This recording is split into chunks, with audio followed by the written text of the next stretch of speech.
Welcome, and thank you to those who are joining us tonight to hear from your candidates for the City of Fitchburg District 2 Common Council seat. At a time when we are all burned out from Zoom meetings and virtual gatherings, I commend your dedication to local government and democracy. I especially thank the candidates for being here tonight, who are offering to speak directly to District 2 residents. We hope this forum will help educate voters as they choose their candidate in the April election. We'll start by briefly discussing the format of tonight's forum. Each candidate will be allowed to deliver an opening statement. Fitchburg Star staff have prepared the questions, and the number of those we get through depends on how much time we have. The candidates have been provided hints to the questions, but not the questions themselves. If there is time, we will also ask questions submitted by the public. We're scheduled for a 7:30 p.m. stop, but if there are lots of questions or the discussion is going well, we can stretch it by a few minutes. We'll reserve time at the end for each candidate to make a closing statement. As I read off each question, I will start a timer that will be visible on the screen to my left. Please be respectful of everyone's time and abide by the principles of fairness by staying within the time limits. We also ask that candidates show respect toward one another by not interrupting and leaving your microphones muted unless you are asked to speak for a question or a rebuttal opportunity. The candidates in attendance tonight are Julia Arata-Frada and Stephen Heller. Julia is the incumbent candidate.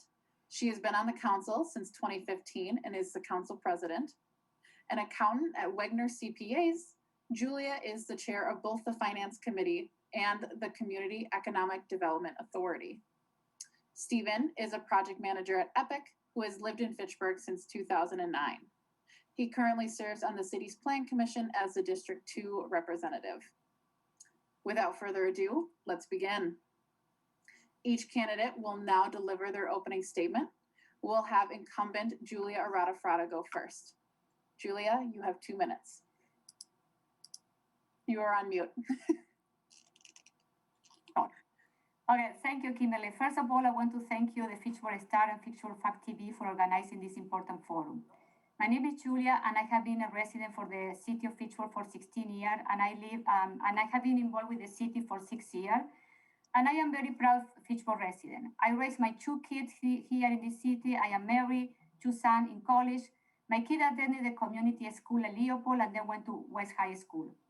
I am original from Argentina and a proud Latina. This is why I have this accent. And I came to this country 25 years ago. I have a job there. I am a tax manager at the Wagner CPAs. But first of all, I consider myself a public servant. During my tenure in the Common Council, I have served in several commissions and committees, like a president of council meeting, chair of the Community Economic Development, chair of finance. I am a proud member of the Healthy Neighborhood Initiative Grant Review Program, former chair of personnel, former plan commissioner.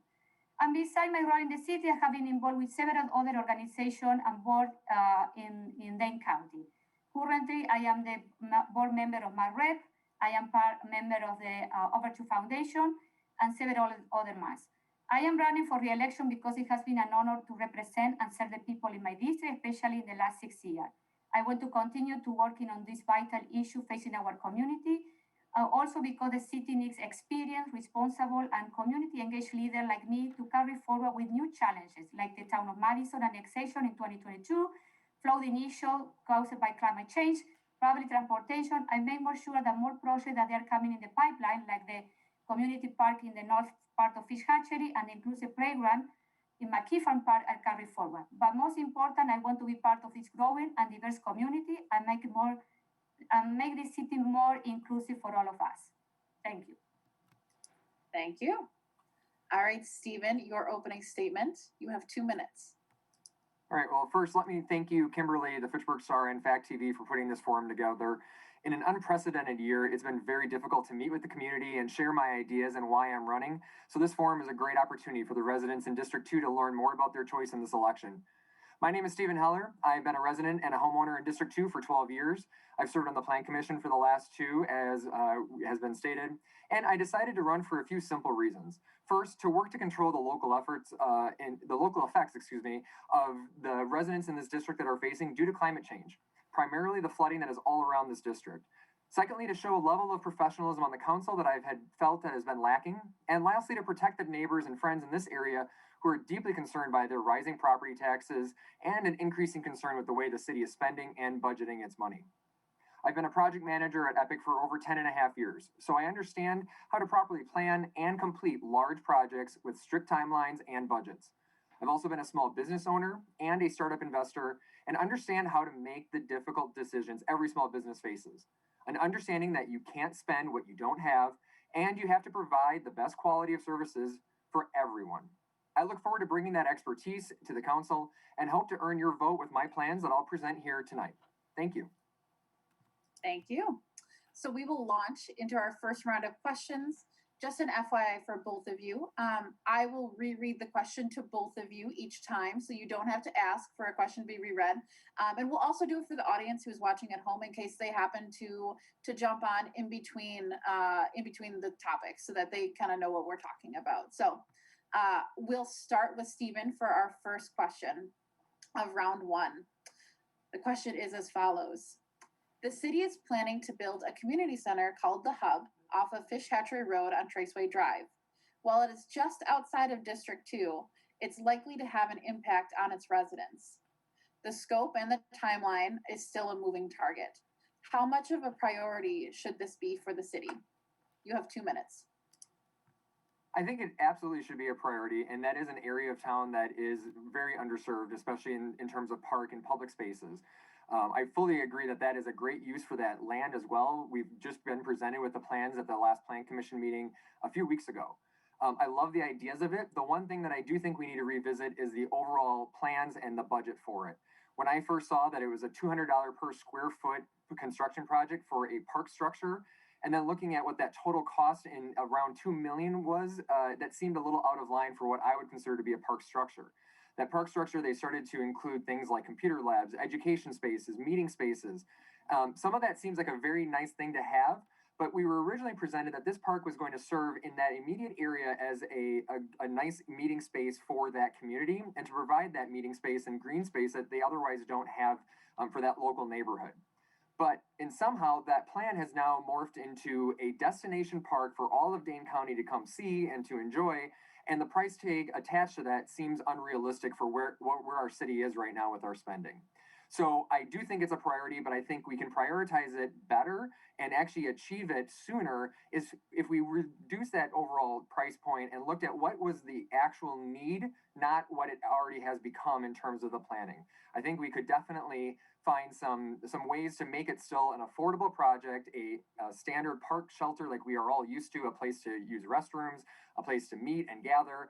But some of those other things like part-time staff, computer labs, that seems a bit beyond what I would consider as a natural park structure and meeting space for the community. If that is the end design, that is a great idea, but I think we need to take this in bites and not try to swallow the ocean in the first attempt at putting something in that space, which is wholly deserved, but won't be done at that budget and certainly not on the timeline that we expect that it should. Thank you. Julia, I'll repeat the question for you. The question is as follows. The city is planning to build a community center called The Hub off of Fish Hatchery Road on Traceway Drive. While it is just outside of District 2, it's likely to have an impact on its residents. The scope and the timeline is still a moving target. How much of a priority should this be for the city? This hub is it should be a priority for the city for several reasons.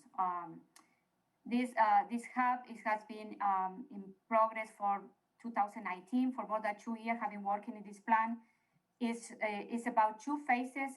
The first phase is build the park with a shelter, enclosed shelter, and the second phase is to build a community center. So the first phase we call the community park is going to be totally funded by park dedication fees. So taxpayers are not paying for this park. This is an area where we have 4,000 people living in an apartment complex. They don't have any parks. They don't have any place to gather. The closest place is the playground at Leopold School. So I think that one is part of the neighborhood, is part of the project of the Healthy Neighborhood Initiative Plan.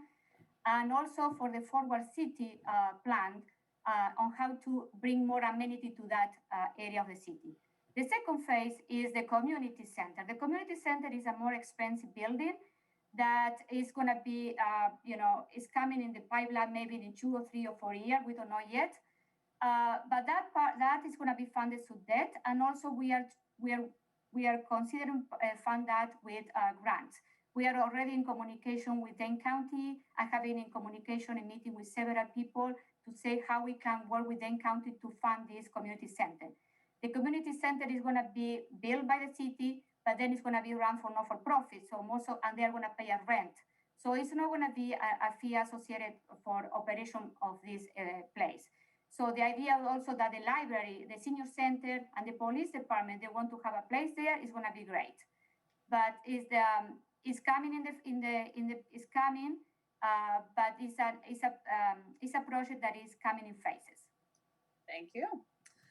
You might get sick and tired of hearing me ask this tonight, but I will always ask at the end of every question if anyone would like to offer a 1-minute rebuttal or extension of the conversation. Is anyone interested in that? Yes, I would like to. All right, you've got 1 minute. Great. I would just like to clarify two of the points that Julia had brought up is that this is in phases. And what I was referencing with that $200 a square foot, $2 million price tag was for the first phase only. So that is the only the structure on the first phase. The overall price tag for the entire project is well beyond that. And so that's where I'm saying that if we are going to achieve this in a short timeline, we need to look at what that building's purpose is going to be. That was not even including the second phase across the street on the south side, where you are going to have more of those community features. The other thing is that these are being paid for by park dedication fees. Those fees don't just come from the sky. Those are fees that we could otherwise use to maintain our parks and do other work in other existing parks, or to build parks like this. But it's not as though it's just a free pot of money that otherwise would go away. These are funds that should be used judiciously, just like any other fund that the city has in their coffers. Thank you. And then Julia, you may have a minute. Yes, I want to clarify that park dedication fee can be only used in community parks. We have only 3 community parks in the city, and this area qualifies for one of the community parks. We cannot use those park dedication fee for maintenance of other parks. So, and then the shelter, the first phase that we are, that is in the process. I haven't seen the final design on budget yet because it hasn't come to this finance committee yet. Maybe Steven saw it in plan.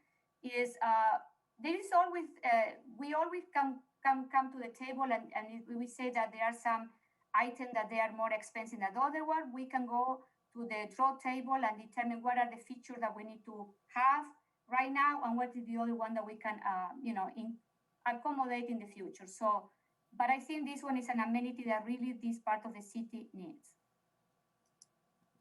Thank you. For the second question, we'll start with Julia. The question is as follows. Where do you stand on the city's redevelopment plan for the Fish Hatchery Road corridor, whether it is also by District 2 or by District 3? You have 2 minutes. Well, thank you. The Fish Hatchery corridor is already ongoing, okay? So the next phase, phase number 2 is gonna start soon. Tonight was a meeting, at 5:30. About how we're going to start with this process for the second and last phase. That is going to affect our corridor. We have hired a consultant that is working with, the neighbors and the business community of how they are going to, how we can have access to the business location, a school during construction time. I always say that this Fish Hatchery Road is the gateway to the city. And I envision that this road in the future be like a Monona Road, and also to bring the development that we need in that corridor, because it's the entrance to the city. So it's our, it's what the city of Fitchburg represents. So I think that, it has been funded by the city, by the county and some part from the city of Madison.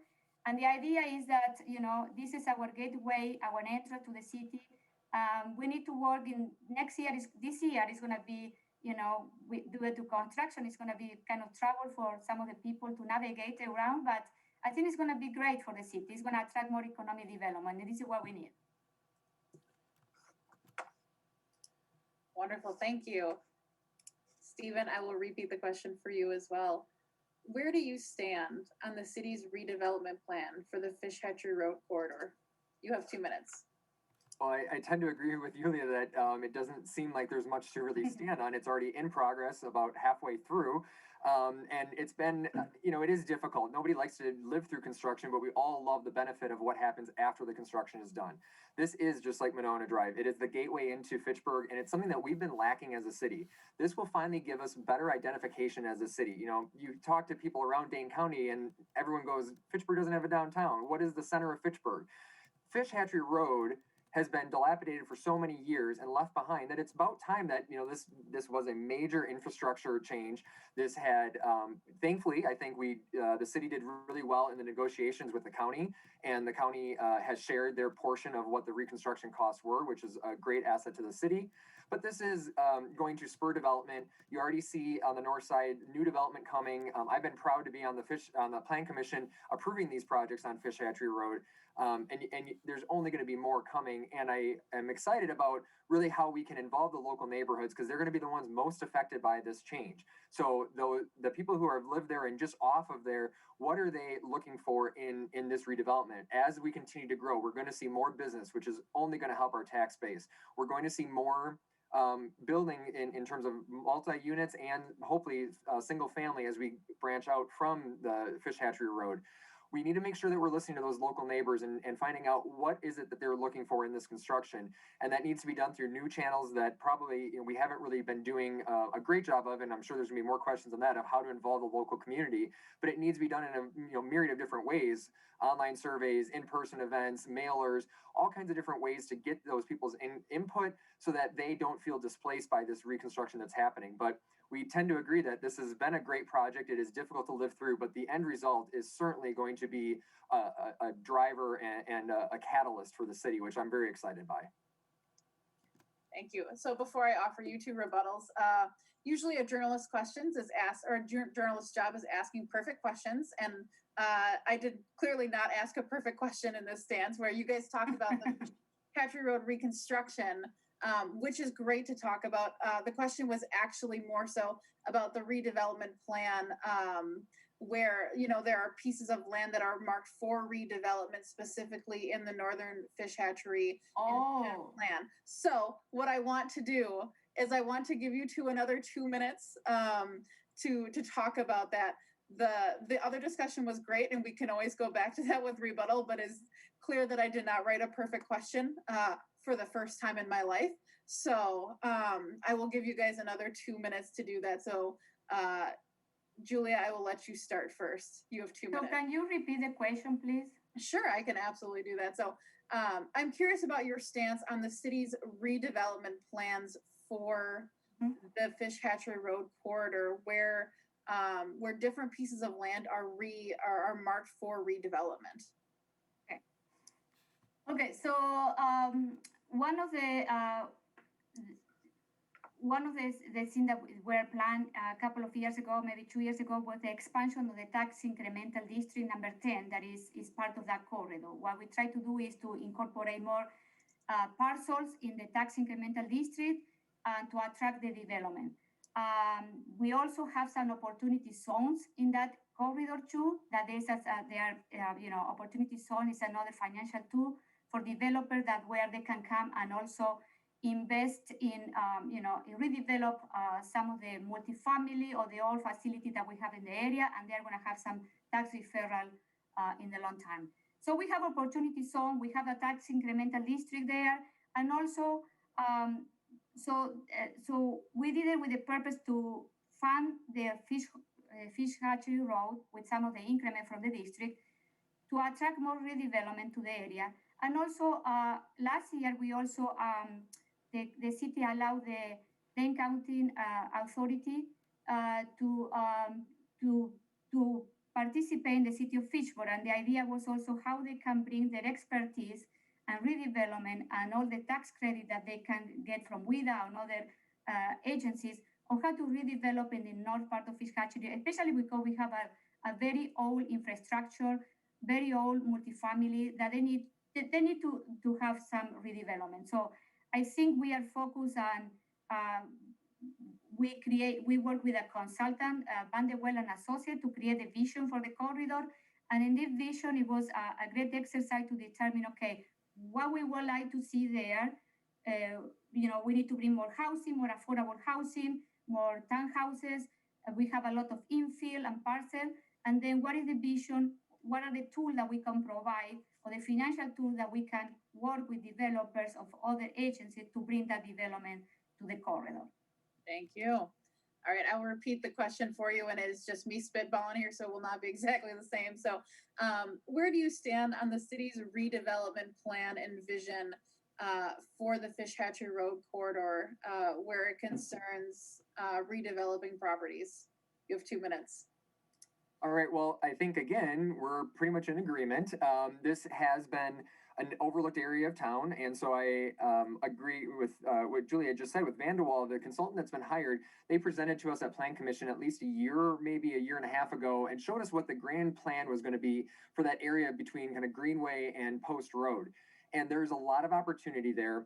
We're looking at not just multifamily like what's already been built on the Bowman Dairy plot, but more of that immediately on Fish Hatch, and a really well thought out plan of how we go from that to condos, townhouses, and then further east into single family homes.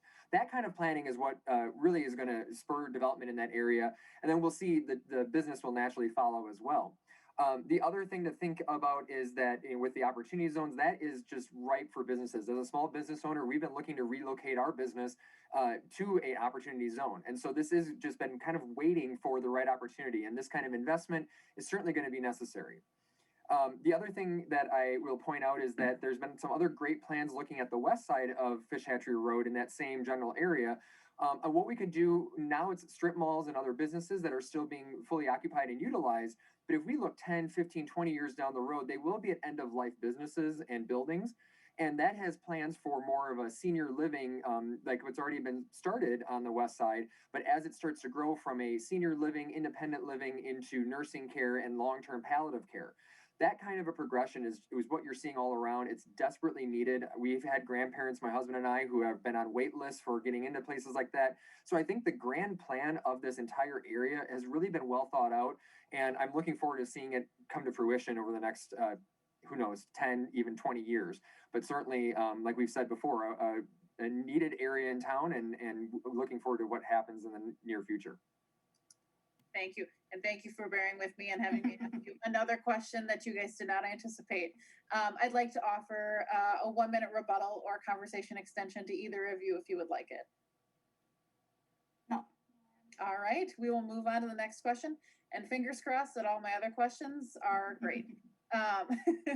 So our final community round question, we'll start with Stephen. The question is as follows. In past budget cycles, multiple projects in McKee Farms Park have been postponed for other projects in the city. How much of a priority should the city put on maintenance and improving those amenities? You have 2 minutes. I think this is the first time that the moderator is probably more nervous than the candidates. So, all right, that feels kind of nice. This is an area that I will say that I probably disagree the most with my opponent, because if you look back at some of the budget amendments that she has put through, there's been a lot of maintenance in McKee Farms Park or McKee Park that she has tried to put off. The fencing around the the tennis courts, the protective barriers around the utilities. Those are things that are a one-time fee, one-time cost, and have a certain lifespan. And by putting that off, you're delaying the inevitable. And just in the last couple of years, the cost for repairing one of those structures was $5,000. And my opponent had decided to take that money and say, let's not repair that this year, let's push that off for a year, and then propose that we pay $4,800 for a consultant to look into whether or not the mayor, council members, and judges should have a raise in their pay. That is irresponsible city spending in my mind. If you want a raise, give yourself a raise, but don't spend $4,800 to evaluate whether or not a raise should be given or is deserved, or however you need to evaluate such a thing. And instead, spend that money where it is needed. If you go through the park, you can see how much it is used. I live just a few blocks from that park. My family and I walk through it all summer long. And it is one of the most popular areas in town. That is a community gathering space for a very large portion of District 2. And to just be putting off that maintenance year after year is not responsible. And it's a one-time fee that you can chew off, get it done, and have such more enjoyable amenities in that area. So I do think this is something that I would not agree with putting off the maintenance. And we do need to be, thinking about the long-term planning here. And are we going to let these things get so dilapidated that they cause a concern for safety or even be unable to be used? Thank you. Julie, I'll repeat the question for you. In past budget cycles, multiple projects in McKee Farms Park have been postponed for other projects in the city. How much of a priority should the city put on maintenance and improving the amenities? You have 2 minutes. So the budget for the park department has been very tight lately, and sometimes we need to postpone or delay some of the project because we need to put the money in other priority that the city has. I has been a very proponent of improving parks in the city. I am bringing forward the inclusive playground in McKee Farm Park, where is a project is going to be funded 50% with public, with park dedication fee and 50% with private donation. So I care a lot about our parks. McKee Farm Park is the park where my kids practically went to play there every day. It's a community gathering.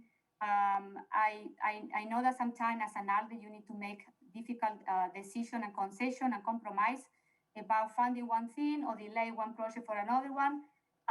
That one is part of our job sometimes, but it doesn't mean that because we are delaying, it doesn't mean that we are not we are postponing forever. But you can see I have been a very proponent of improving our parks in the past, in my 6 years. And then I am bringing forward a very good playground and park this year, this inclusive playground, that is going to be another great amenity for our McKee Farm Park. And the idea is that we involve all the community with private donation to fund this amenity. Sometimes, the budget for improvement in our park is getting smaller because we are adding a neighborhood every year, and with every neighborhood we are adding a park. And sometimes we have so many parks in the city of Fitchburg that we need to, we need to look and determine, okay, where are the parks that really need to have a priority? What are the community parks that we need to keep and, maintain 100%? Okay. Sorry. I would like to offer a 1-minute rebuttal period or conversation extension if either would like it. So I think that right there just shows sort of the two-sided answer that was just given. You're talking about building an inclusive park here, which is only going to add to the maintenance fees while you're putting off the existing maintenance fees that we aren't prioritizing. And I am a very much proponent and in support of the inclusive park that you've been working very hard on, and I commend you for that, Julie. That is going to be a huge asset. But we can't talk about how we are funding parks and we spend money on parks and that you're a proponent of parks while completely ignoring the maintenance fees that are associated with it. And yes, we have a lot of parks and they are used, but just before you said that for community parks, those funds, the park dedication fees, can only be used at community parks. This is one of those community parks, but yet you just referenced that you would use that for maintenance. So I think that answer should be described a little bit further, because we're talking about a fair amount of maintenance that needs to occur and a lot of funds that are being diverted from that maintenance to fund other projects, worthy projects, but we need to have our priorities in place. Thank you. Julia, would you like a minute? Yes. Yeah, I want to clarify, some of the fee dedication, the park dedication fee can be used, as I mentioned before, for new amenities in community parks. Okay, that's it. So this is how we were able to secure half of the funding for the inclusive playground, because it was a new amenity in a community park. The other part, the inclusive playground has a group of people and friends of the inclusive playground that they are going to be very hard to create also an endowment fund to also to cover some of the expenses in the future, like the splash pad. So that one is the business model that we're using. We are following the splash pad model that we are, once the park is built, we are going to continue raising funds to fund this endowment of this fund to cover some of the additional on operational expenses of the park, like we did with the dog park too. You guys are having a good discussion about this, so I would like to offer you both one additional minute to talk about this if you would like. Sure. The only other thing that I didn't point out in my earlier rebuttal is that with this, these are compounding fees. These are compounding costs to the city. And so as we add more park, as we add more features, that is going to incur more costs. And so the splash pad was done through those types of neighborhood initiative or the grants that were given, but they are now being funded in part by the city and by taxpayers. And so as we add those amenities, we can't pretend like it's just a one-time cost. There are compounded costs to these types of projects. And so we need to think about what is going to be the lifetime cost for any given thing that we're looking at. And that's something that, again, when I decided to run, it was because of when I saw how the city had budgeted. Too often we're looking at the initial cost, the first startup cost of it, and not what the 5, 10, or 20-year plan and costs associated with that would be. That's something that I bring to the table as a project manager. I understand what the lifetime cost might be, and I think that's something that we need to keep in mind and not overlook when we're discussing this. And then you may have a minute, Julia. Yeah, as I mentioned before, we look at all the aspects of the cost of the project. This is what I do for living too. So, and one of the things that the inclusive playground is going to have, as I mentioned before, is we are going to have a friend of the inclusive playground where we are going to continue raise funds to provide for some of the additional maintenance that this park is going to have in the future. So, and the fee that we are using to pay for half of this park are coming for park dedication fee that they are fees that the developer contribute to the city in lieu of land dedication or park fees. So it's not coming for taxpayer money. Thank you guys for the great discussion on that. And with that, that finishes up our community questions round. We will now move on to our round of questions that focus on city finances and the budget. We'll start with Julia in this round. Your first question is as follows. The city has had unusually tight budgets for the last few years, and it's not likely to change for the near future. What should the city's priorities be for spending its limited resources? You have 2 minutes. Yes, as you mentioned, Kimberly, the city has having in the past very tight budget. Last year, in the 2021 budget, Alder had only $77,000 to bring new project. So there are several factors that are contributing to this. One is, that we are a growing city, so we are incurring more cost. Our share revenue from the state of Wisconsin have been constant or decreasing in the last couple of years, even though we are growing as a city and we have more needs. And then the budget is, I consider the budget is like a moving piece. It's about priority. It's about where are the needs of the community. So every year we need to determine, okay, how we can cover our basic, our core municipal services first. And if we have anything left, we need to say what are those priority or needs in the community and how we can use that money left in the budget to cover for those expenses. When we talk about our budget is around $22 million a year, and when I tell you that in the last couple of years, what is left for Alder to bring new project is last year it was $77,000. We cannot bring too many projects or ideas, but at least we can discuss some of the importance of the priority that every one of us has. Even though sometimes we know that those ideas they are not going to be approved by the common council, but at least we need the budget is a time where we can bring other ideas, other amendments that sometimes we know that we don't have the vote, but at least we need to start the discussion. We need to start planting the seed. Our priorities should always be focused into, on our core municipal services, but also we need to determine what else we can add to those services. Thank you, Julia. Stephen, I'll repeat the question for you. The question is as follows. The city has had unusually tight budgets for the last few years, and it's not likely to change in the near future. What should the city's priorities be for spending its limited resources? You have 2 minutes. Well, I would agree with what my opponent had said, that we need to prioritize and it needs to be the core city services. That's what I've been running on. My entire platform has been, we need to protect core city services. But what I have seen in action and what I have just heard in the last 2 minutes are two different things. Having things like AstroTurf soccer fields, drone projects, those might be good to bring up, but they seem completely absurd when you're looking at, can we fill the potholes in our streets? Are we plowing our streets to the proper, what is needed? Are we really investing in our stormwater infrastructure to protect our homeowners in this district who are, having flooding basements, cracked foundations, and ongoing maintenance to their homes because of the lack of infrastructure? So those types of things are not very glamorous and certainly won't win you any, headlines in the newspaper. But those are the types of things that I am fighting for, because as taxpayers, that's what me, my friends, and my neighbors around me are caring about, is the city providing the core services that are needed. And then when we, with the limited funds that are left, how can those really best be used? And do we need to be spending up to the levy limit every single budget?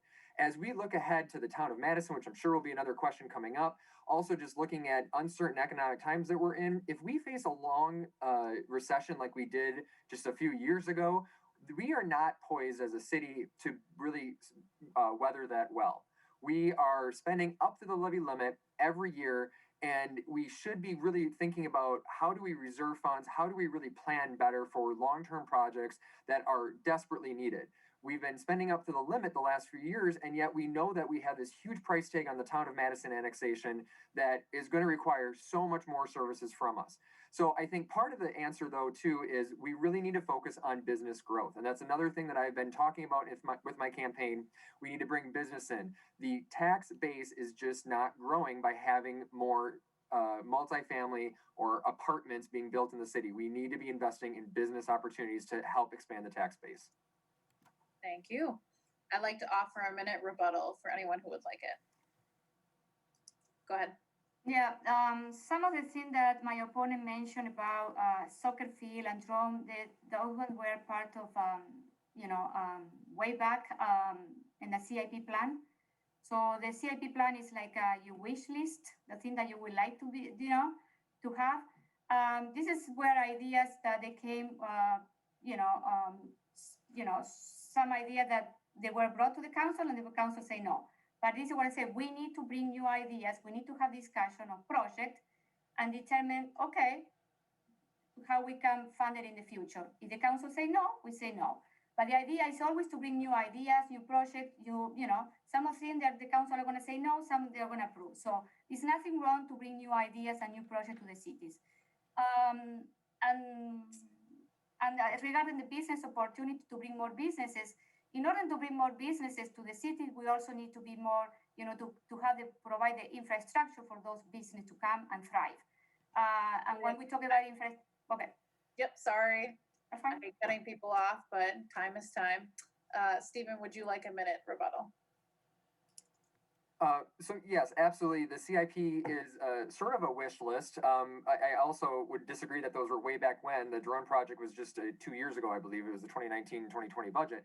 But this is sort of a wish list. It is a list of things that we will anticipate needing or wanting in the city. But those things also include our police squad cars, other ambulances, fire trucks, those types of things. So if it's between what I consider pet projects, nice to haves, versus that, we really need to be looking at what is the total pot of money that we have left and where should it be going. And it's not like these things are completely separate budgets. The CIP includes those types of, squad cars, ambulances, as well as the, AstroTurf soccer fields or whatever other kind of projects somebody might bring to the council. And so I do think that, again, it's coming down to prioritization of these projects. Thank you. We'll start with Stephen for this next question. The question is as follows.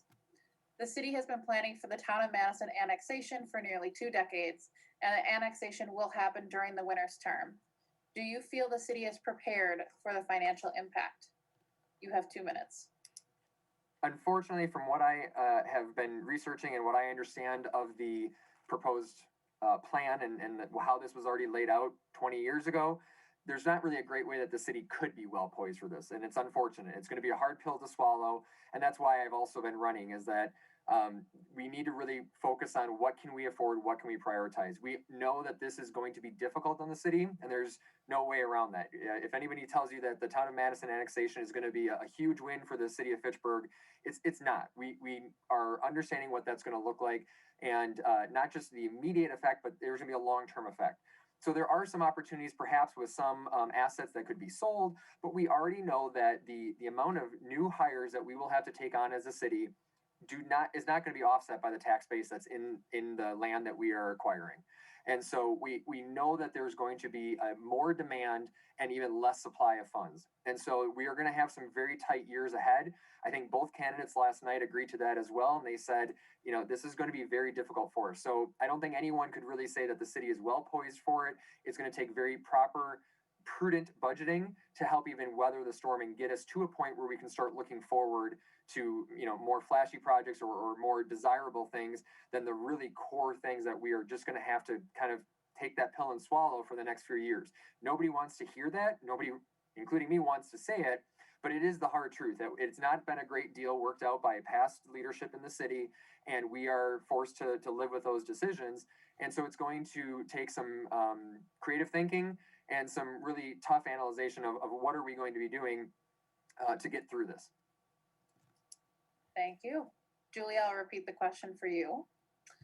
The city has been planning the town of Madison annexation for nearly 2 decades, and the annexation will happen during the winter's term. Do you feel the city is prepared for the financial impact? You have 2 minutes. Yes. No, the city has is not prepared for what is going to happen next year in 2022. The city had the opportunity in the last 20 years to prepare, but for some reason or another, it wasn't done. But we are taking around 1,400 people, more than 100 businesses. We are taking a town where the current administration hasn't been investing for many years, so we don't even know the condition of the infrastructure that we're going to take. We know that we have a meeting in the last committee of the whole where we have a presentation from the city. We have an idea how many people we need to hire in the next 3 to 5 years. The city is not going to hire 15 people next year, in the next 2 years. There is a process. We need to prioritize which are going to be the position that we are going to start hiring next year and the following 2 years. And then for sure it's going to have a very fiscal impact in our budget, for sure. The other thing that we need to think is about the equation. We have the cost and we have the revenue that the town is bringing. Maybe in the short term, the revenue of the town, they are not going to be enough to cover all the expenses that we are going to acquire in the first couple of years. But we need to plan and we need to develop a plan where in the long term, those revenue can at least offset our cost. We also need to remember that there are some a tax incremental district that is going to be closing in that town that can also bring a couple more of tax money in the tax roll. But I think it's going to be the next couple of budget for the city are going to be very tough because the town of Madison is going to have an impact in the budget. But also we need to look at what are the opportunities that we are going to acquire in the long term too. Thank you. Would either person like 1 minute to rebut or to extend the conversation? I'll just add, since I did forget and I didn't want to make this seem like it was all doom and gloom, I was going to bring up the fact that we do have some TID districts that will be closing in the next few years. And so, as Julie just pointed out, we don't know what the infrastructure is. We are going to have some tough times, but we also have some good opportunities here in the city where we've had some successful TID districts that can be closed in the next few years. And by state law, we then can expand into new ones. We can't do that until we close these existing ones. But this will be a good opportunity for the city to, just like Fish Hatchery Road, just like a lot of areas in town, the eastern side of our boundary, to really start redeveloping in the green and brown space that we already have, meaning that we're not expanding our city limits, but we're going to be working with what's already there and really enhancing what's there. And so there is going to be opportunity, but for these first few years, it's going to be very difficult. And when we say that the city hasn't been well planning for it for the last few years, I haven't been on the council and I have not been council president. And so I think those who have been should really answer for why we haven't been better poised leading up to this moment. Julie, would you like 1 minute? Yes, what I want to talk about the opportunity of the town of Madison for all the land we are going to have in the frontage with the bell line. And we are going to be very close with also the redevelopment of the Alliant Energy area corridor. So we are going to have front land there looking at us that in the future we can bring more development, hotel, businesses. So we need to think in the long term. Yes, in the short term it's going to be very hard, but in the long term, I see those the revenue are going to be there. The other thing I want to mention is a previous mayor started with a fund to start saving money in the capital improvement plan to have to every year to put more money to cover some of the expenses, but the current mayor took it away 2 years ago. So there was an idea to start investing in preparing for the town, but it's hard because sometimes the money is not there. Yeah, your time is up. Sorry. Julia, you will start with the last question of this round about city budgets and finances. The question is as follows. There are many streets, roads, and intersections in the city that some people consider in disrepair and even dangerous. Budget constraints limit what the city can do. Where should the city's priorities on infrastructure be? You have 2 minutes. Okay. So the Public Works Department, they have, they use a tool where they determine which are the roads that they need to be in the poor condition, and they have a grading system. Every year they submit that in the capital improvement plan in our budget, so we can take a look at which are the roads that are coming.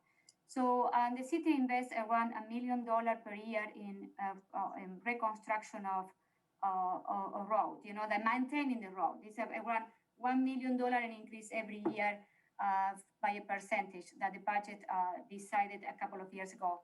So I know that sometimes, especially with all the changes in the climate that is affecting, our infrastructure, is going to be more costly to repair this street.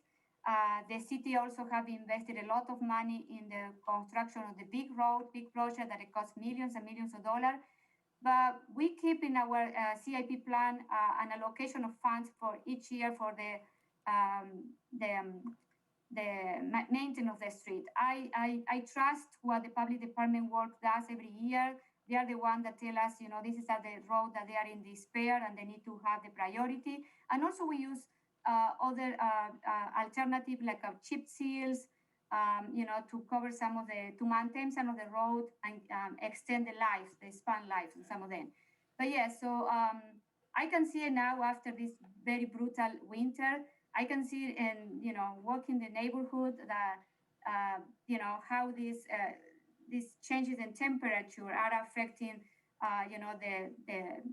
the structure and of our road. So yeah, so we need to the priority should be on the roads that they need.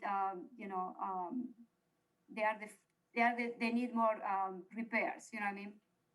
Thank you. And then Stephen, I'll repeat the question for you. There are many streets, roads, and intersections in the city that some people would consider in disrepair and even dangerous. Budget constraints limit what the city can do. Where should the city's priorities on infrastructure be? You have 2 minutes. Well, the good news is that some of our main corridors have been under construction for the last few years. If you drive on them recently, in the last few years, it's been gridlock. It's been difficult to live through. But again, we do have some of those major roads, Verona Road, PD, and Fish Hatchery are, some of our main corridors. So that's the good news. The bad news is that by delaying the maintenance on these, the council has really just done itself no favors. By delaying maintenance, now they become in disrepair. And like Julie had said, we do have a grid system of sort of what roads are a green versus a red in terms of quality. So I do rely on Public Works to kind of prioritize that as well. One other thing, though, to mention is that we do have two roads that are looking at plans right now for Lacey Road to the west of the city and South Sayin. Both of those projects right now, as proposed, call for not just, if you look at what Lacey Road is right now, it's a county highway or, county type of rural road with gravel shoulders. They want to put in curb and gutter, 2 bike lanes on each side, on top of having a 10-foot wide commuter multi-purpose path with medians as well. That is adding $500,000 to this overall project for 1.5 miles of road, and it's going to be about the same on Sayin. So now we're talking $1 million extra in spending on our roads so that we can have dedicated bike lanes on top of those 10-foot wide multi-purpose lanes. That kind of priority is what is going to kill us in the long term. We need to get away from those nice to haves or very much wish list. When you look at even the bike community has said about 1% of all bikers prefer to have the dedicated bike lanes versus just using the commuter path. That additional cost could reseal how many of our neighborhood streets or at least fill potholes or do the chip sealing. So I think that the two-part approach to this is look at what's actually needed in the area. Let's not do deforestation. Let's not, really widen our roads to that degree in that kind of an area on top of delaying maintenance. Yep, time. Would either one of you like a minute to add to the conversation or for rebuttal? No? All right. Well, that ends our round on city budget and finances. Our third round will feature questions that involve citywide issues that aren't specific to a single district or neighborhood. Stephen will start with the first question. The city will be hiring a new administrator in the next couple of months. What are the most important qualities to you in a new administrator? You have 2 minutes. Well, I would say they really echo what we heard last night. It's sort of in my mind, a 2-prong approach. You are an administrator, so you are managing multiple people, multiple departments. You are running a city. And so we need to make sure that we have somebody who has that managerial experience and that kind of expertise and in a leadership capacity, in a manager, in somebody who is going to know how to run departments, run the city effectively and efficiently. The other side of that is the transparency. Not everyone, I don't remember which of the 2 candidates last night mentioned it, but not everyone is watching every single city council meeting. Not everyone reads, the star, front to back. Not everyone is engaged with the community. And I don't think that should be at their disadvantage. The community should not have to dig and search for when we're going to have community input forums and things like that. There needs to be more transparency from that position on down. And so I do think that it's sort of, in my mind, a 2-prong approach, being able to hear and respond to the needs and the requests of the city, be transparent with where things are at with the city and projects and ideas that are being floated around, and then also being a professional who can manage other people. That is a unique skill set, but it is what we deserve as a city, and that I think is not, out of the realm of possibility to find somebody who has good managerial experience and knows how to run things efficiently. Thank you. Julie, I will repeat the question for you. The city will be hiring a new administrator in the next couple of months. What are the most important qualities to you in a new administrator?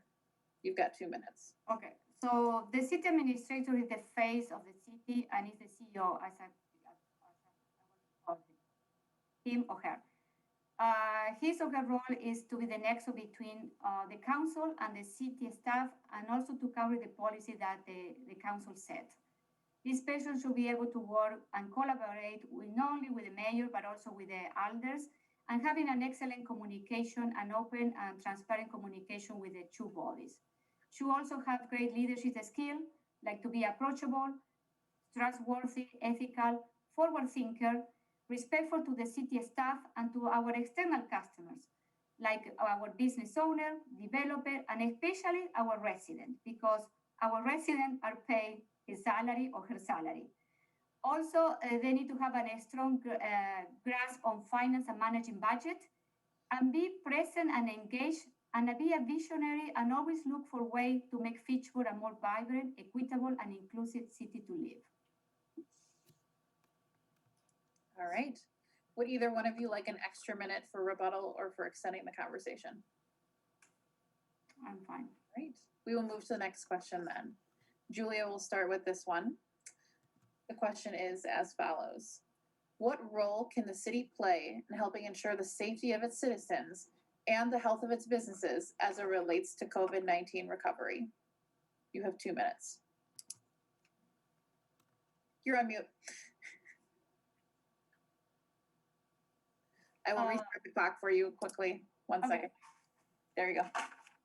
Regarding COVID, the city, I think the city has been very proactive since day one when we started to move every staff to work remotely, and provided all the all the technical support so they can function from home. And the city has been functioning from remotely.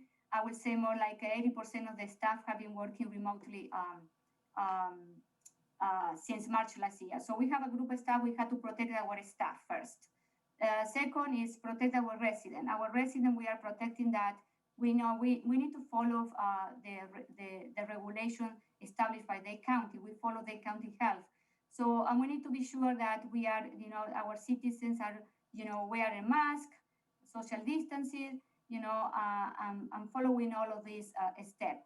And so with the business community, I think we need to try to see how we can help our business community through this transition, through this critical time. And the city has been very proactive, especially with our restaurant, to provide them with access to, to extend the service area outside so they can have more table to serve people.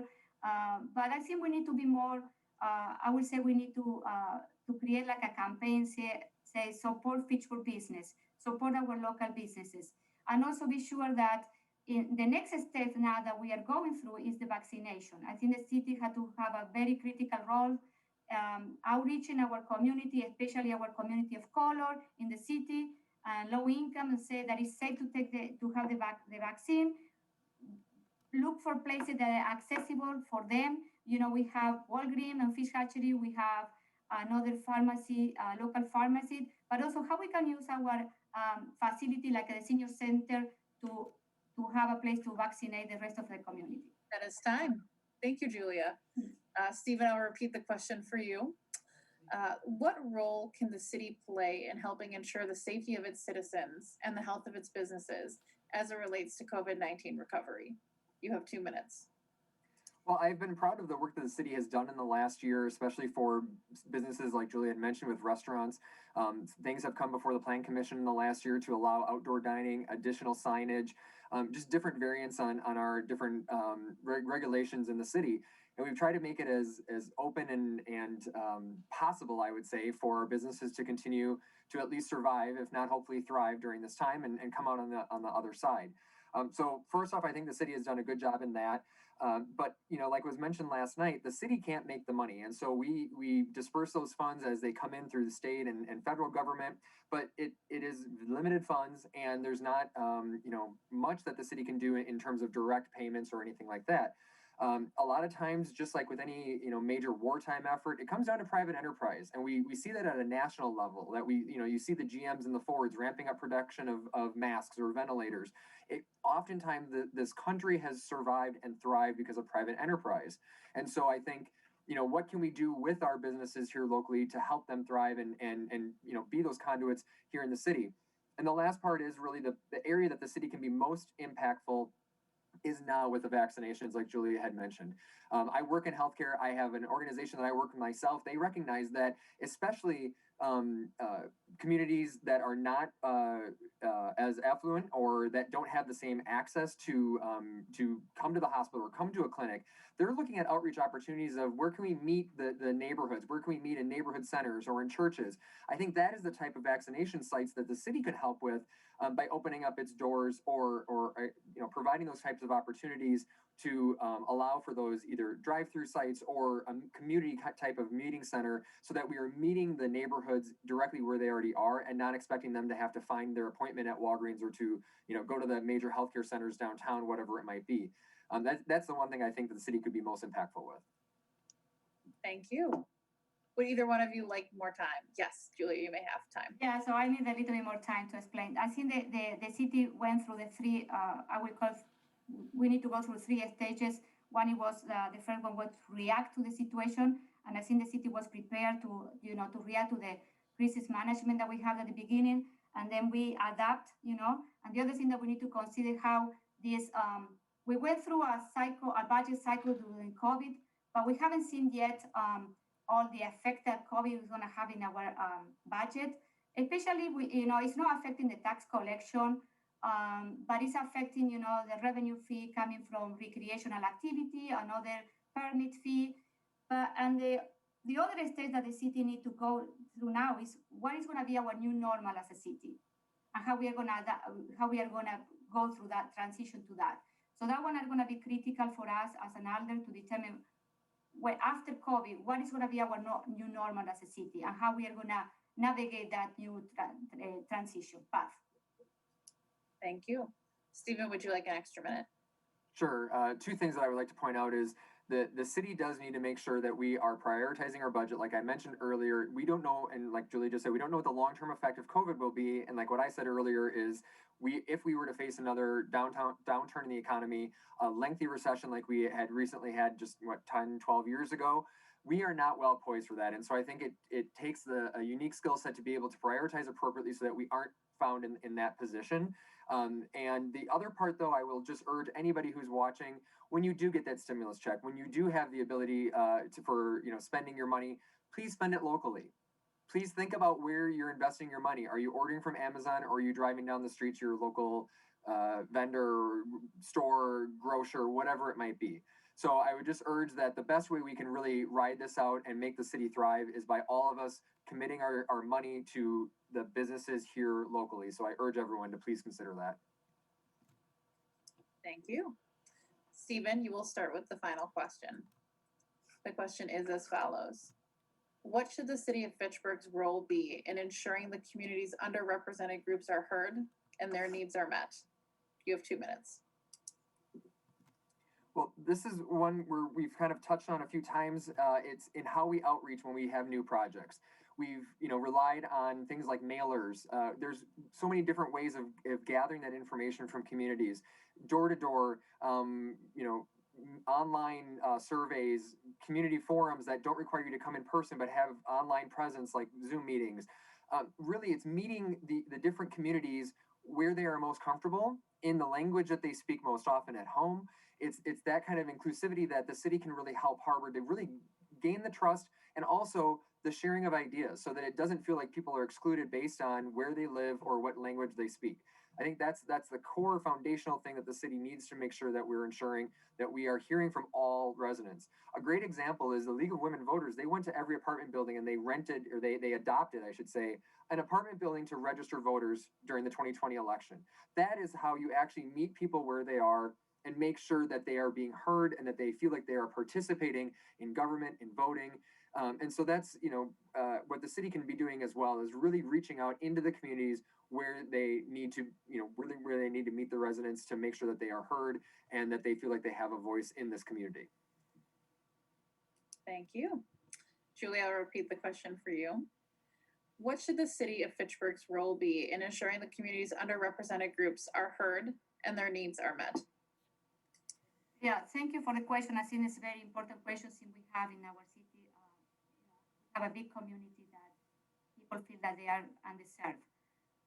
I think we need to meet them. We need to outreach to them. I need to go to them. I need to find it where they live, and and look for safe places where we can create that trust, build that trust, and they can also we can understand the needs.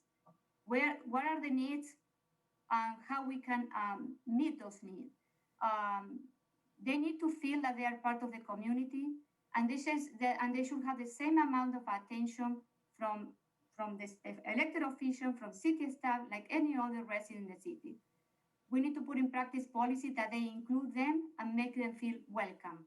We need to implement, we need to bring them to be a participant in our city commissions, we need to have better representation of a different population in the city.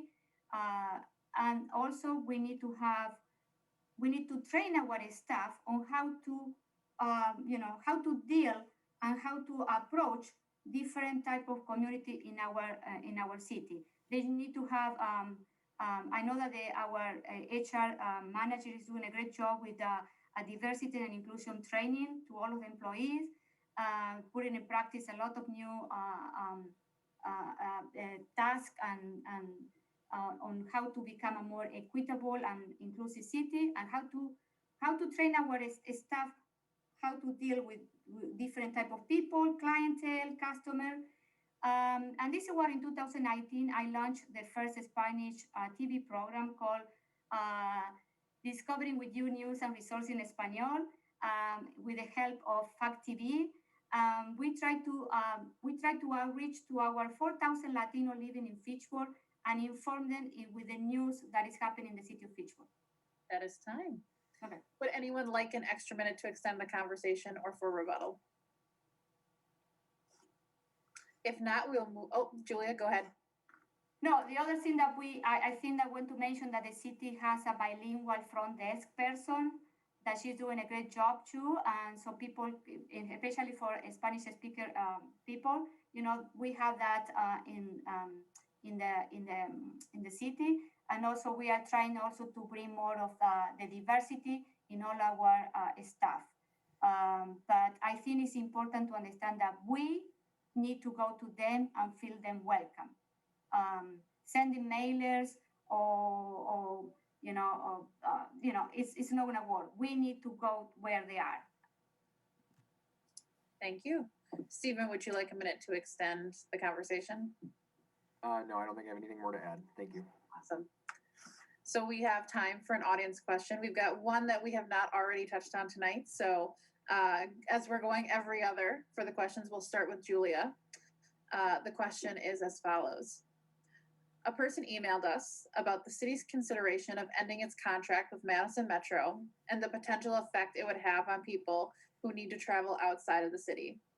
Do you support keeping the contract with Madison Metro, or are you in favor of another solution? You have 2 minutes.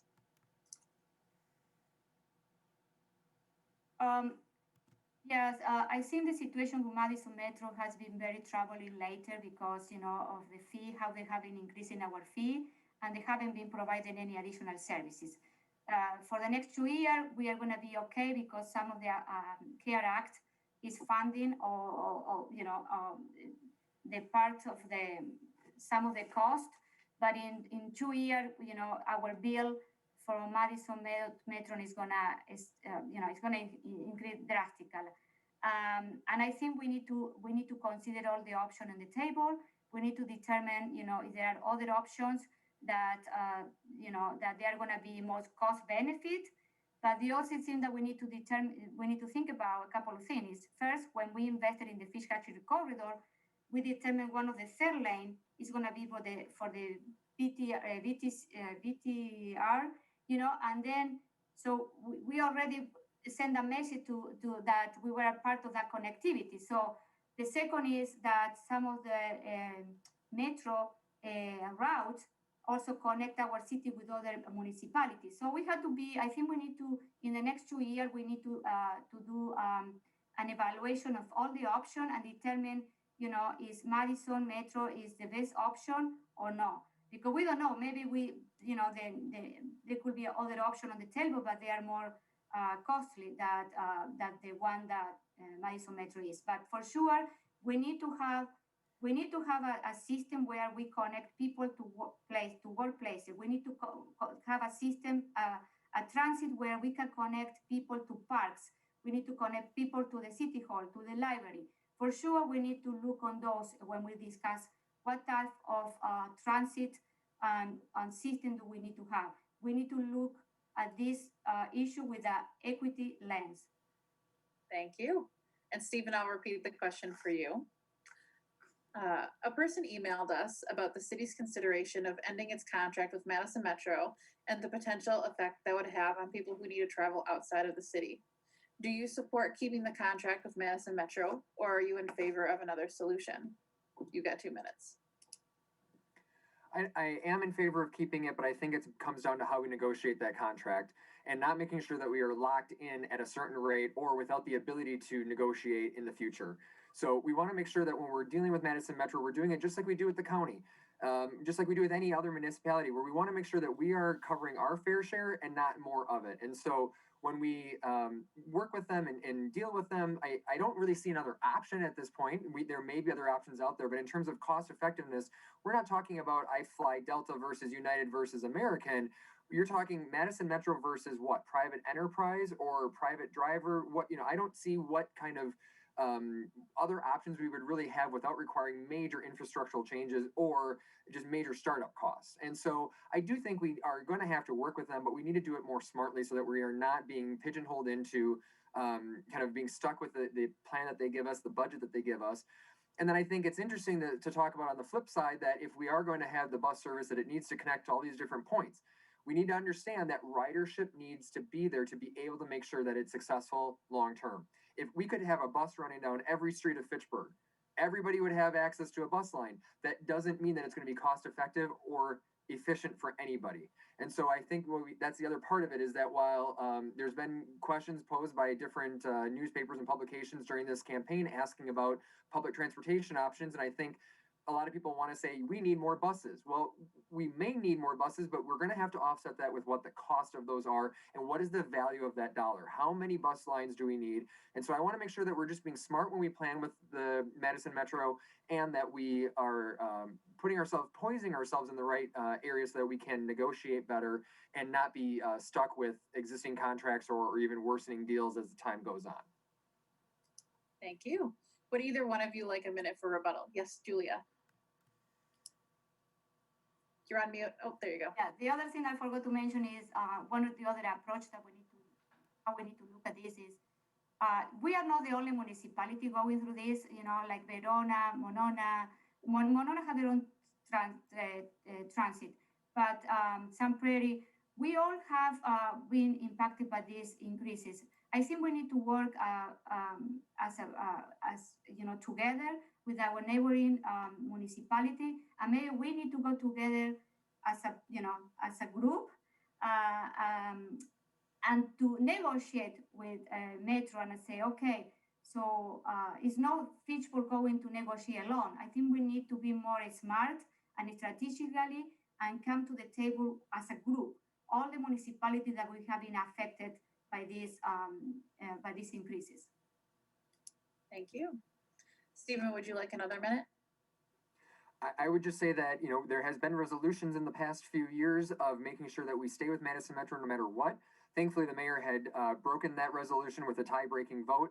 And I think that that plays into exactly what I was just saying, that we need to make sure that we are open for those negotiations and that we are not being pigeonholed into existing contracts or into a resolution that says we must work with them no matter what the cost. So I want to make sure that all things are on the table. I don't have a better option right now in terms of other services. So I think we need to find out how do we work best with this service and negotiate it in a better way.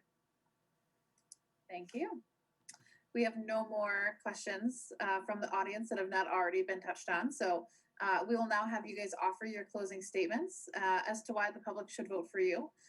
Stephen, you went second with your opening statement. So we'll have you go first with your closing statement. You've got 2 minutes. All right. Well, thank you again. And thank you to everyone who's watching at home. This is certainly shows your dedication to this city and that you want to make sure that you're an informed voter. It's been very difficult as a first-time runner to run against an incumbent who I've worked with and talked with over the past few years. I have enjoyed my discussions with Julie in the past. And so despite our disagreements on some of the facts today, hopefully this was an opportunity for you to see the difference and give you more information on who you should be voting for that most aligns with your views. I am by no means far left or far right. I'm very much a centrist, and I want to just make sure that we are protecting the taxpayer and how we are using our limited funds. I want to make sure that we are being professional when on the dais, that we are representing our constituents in this wonderful district that we have, and that we are doing what we can to help our community in all facets of it. So hopefully some of those ideas came through with this debate today. I appreciate everyone for watching. I appreciate you all for putting this on. Obviously, I always say, if you don't know, if you don't trust me yet, come on down to Restall Street. I live on Restall Street. You will see my yard signs on every single house on the block, up and down the surrounding areas. I keep saying, if I can't ask my neighbors to support me, I can't ask you to support me, but I am asking for your support. Early voting starts on March 23rd. Election day is April 6th. I hope I've earned your vote. Please reach out on my Facebook page, Stephen, the number 4, Fitchburg @gmail.com for my email. And look for more information on the upcoming, the Star coming out in a couple of weeks. And lastly, thank you to Julia, my opponent, for agreeing to this and for having this lively debate.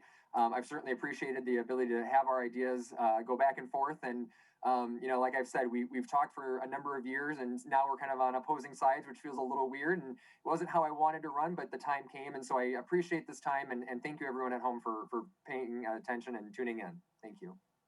Thank you. Julia, your closing statement?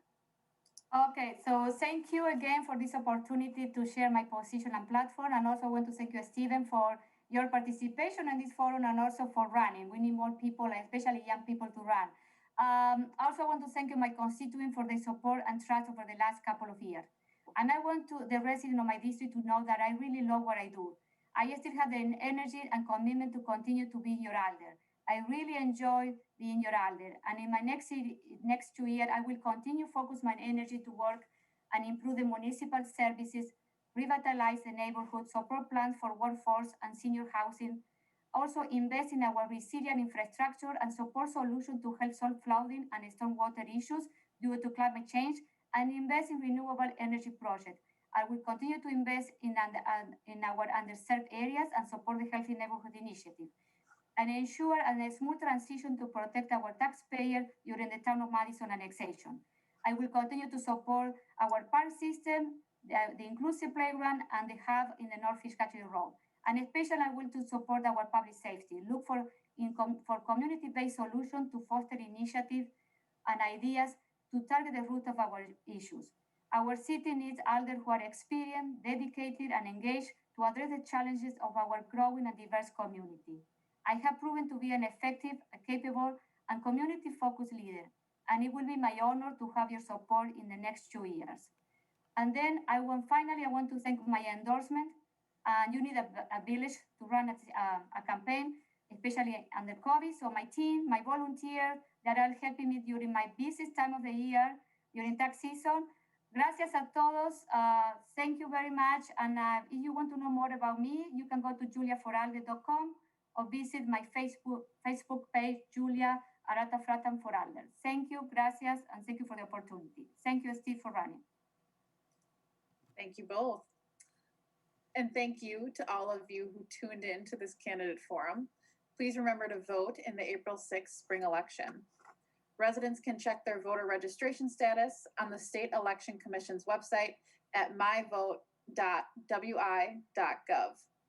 Residents will also be able to use the myvote.wi.gov website to request absentee ballots for the spring election, look up their polling location, or update their address. We here at the Star and Fact TV wish you all a pleasant evening. And again, thank you for joining us.